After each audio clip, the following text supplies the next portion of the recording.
Je pense faire partie d'une minorité de la population qui a une mémoire de poisson rouge. Apparemment, le poisson rouge, il aurait environ 10 secondes de mémoire. C'est pour ça qu'il ne connaîtrait pas la sensation de satiété. Sauf que pour moi, c'est dans 90% des choses que je fais que j'ai ce problème. Par exemple, quand je parle à quelqu'un, j'oublie ce que je veux lui dire. Et lui, pour ce match, il n'est pas arrivé à l'heure. Un jour, toi, tu montres comment tu fais ça. Ouais, je te montrerai après. Et donc, tu disais quoi déjà?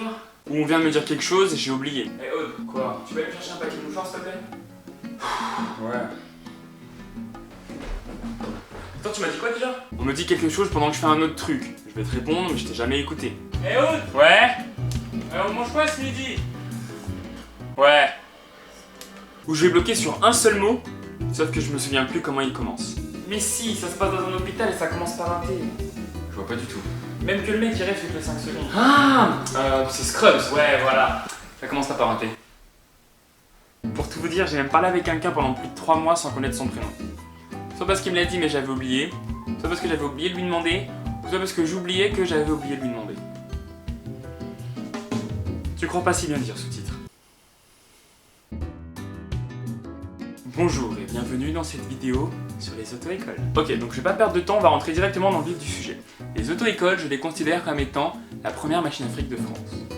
Pourquoi? Faisons un petit peu de mathématiques. Il y aurait environ 11 250 agences d'auto-école en France. Et on serait un peu plus de 1,5 million de candidats à s'inscrire chaque année pour le permis de conduire. Pour avoir le nombre de candidats par semaine, on divise par 52, ce qui fait environ 12 800 élèves. Pour avoir le nombre de candidats par semaine par auto-école, on divise par 11 250, ce qui fait à peu près 2,5 élèves. Jusqu'à l'obtention du permis de conduire, on débourserait en moyenne 1 500 €, ce qui veut dire qu'une auto-école, ça fait 1 500 € par élève. Multiplié par 2,5, ça fait 3 750 €. 3 750 € multiplié par 4, ça fait 15 000 € par mois. Donc si on regarde bien, une auto-école a de quoi s'acheter une polo chaque mois. Donc je voudrais qu'on m'explique comment ça se fait que les inspecteurs font grève. Si c'est l'État qui touche la majorité des sous, ça montre que c'est des escrocs. Si c'est les auto-écoles, ça montre que les auto-écoles sont des escrocs. Dans tous les cas, de toute façon, on se fait avoir. Personnellement, je pense que c'est les auto-écoles qui touchent la majorité des sous. Parce que quand tu regardes de plus près, il y en a de plus en plus des auto-écoles. Ça pousse de partout. Quand toi tu vas dans une auto-école, ça se passe à peu près comme ça. Bonjour. Bonjour. Donc voilà, j'ai fait plusieurs recherches et j'ai finalement décidé de m'inscrire dans votre auto-école. Donc j'aimerais savoir si vous pouviez me passer les papiers d'inscription, s'il vous plaît. Monsieur? Mais oui, bien sûr, asseyez-vous. Je pense que ça se passe autrement dans leur tête. Monsieur? Mais oui, bien sûr, asseyez-vous. Le pire, c'est que à l'inscription, tu payes entre 900 et 1300 €. C'est après qu'ils vont t'en rajouter. Mais on va y revenir un peu plus tard. Donc en gros, une auto-école se fait un SMIC brut par élève, donc c'est pas étonnant s'ils nous voient comme des portefeuilles sur pattes. Après, je veux pas qu'on vienne me dire que oui, mais en entretien, tout ça, ça doit coûter cher. Parce que non seulement ils changent de voiture à peu près tous les 2-3 ans, et en plus, si ça coûtait si cher que ça, il n'y en aurait pas autant qui pousseraient un peu partout. Malheureusement, c'est une étape quasiment obligatoire dans la vie d'une personne. Enfin, avoir le permis de conduire, ça libère. Ceux qui ont le permis, vous savez de quoi je parle. C'est peut-être d'ailleurs pour ça que ça marche aussi bien ce business. Te voilà inscrit au code.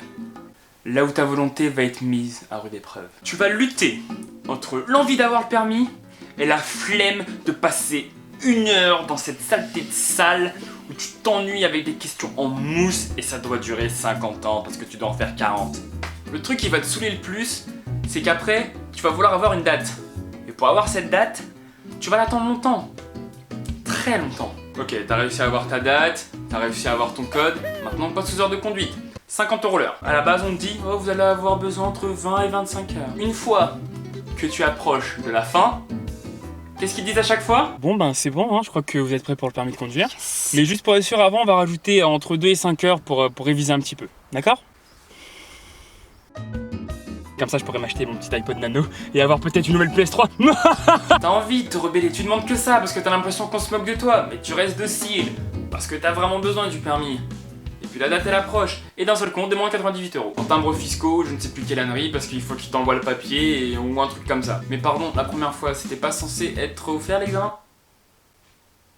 Juste pour savoir. Donc ça y est, t'as ton permis. Du premier ou du millième coup. C'est pas grave.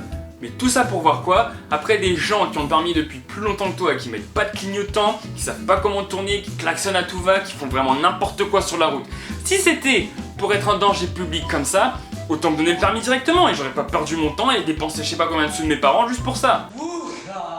Maintenant que tu es habilité à conduire, tu vas te rendre compte d'un truc. Si tu as passé la conduite accompagnée, tu t'en es rendu compte un petit peu plus tôt. Il y a deux types de parents lorsque tu conduis. D'un côté, tu as le parent fou. Ok, donc maintenant que tu as eu le permis, on va se faire un petit trajet. On va aller à Dijon, allez c'est parti. Non, pas de GPS, go.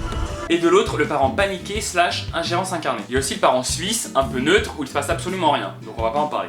Revenons à l'ingérence incarnée. Tu sais, c'est celui qui, même quand il est derrière, il va trouver un moyen pour tes pieds, et quand il est à côté de toi, il rend le truc tellement invivable que t'as envie de péter un câble et de partir. Ta ceinture quand tu conduis. Ouais. Et tes clignotants, tu les mets pas. Il fait froid, remonte la vitre.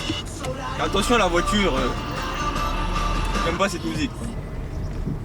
Ça c'est gentil de ta part. Même si c'est pas comme ça qu'il faut passer. Non mais fais attention à ce que tu fais un peu. Tu sais quoi, moi ça me saoule. Mais qu'est-ce que tu fais? Donc voilà, c'est à peu près tout ce que j'avais à dire pour cette fois.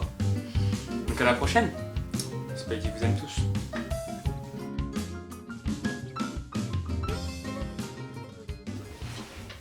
Moi je vais aller me prendre une canette.